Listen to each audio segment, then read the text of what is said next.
പൂമ്പാറ്റയും പട്ടവും നല്ല കൂട്ടുകാരായിരുന്നു. ഒരു ദിവസം പൂമ്പാറ്റയും പട്ടവും കളിക്കുകയായിരുന്നു.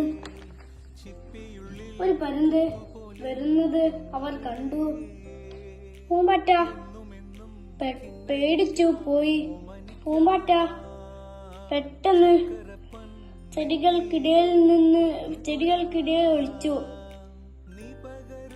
അപ്പോൾ പട്ടത്തിന് ഒരു ബുദ്ധി തോന്നി. അവളുടെ നൂല് പരുന്തിന്റെ കാലിൽ കുടുക്കി. കാല് വേദനിച്ച പരുന്ത് കരഞ്ഞു. പട്ടം നൂല് വിട്ടപ്പോൾ പരുന്ത് പോയി. അതു കണ്ട് പൂമ്പാറ്റ ചെടികൾക്കിടയിൽ നിന്ന് പുറത്തേക്ക് വന്നു.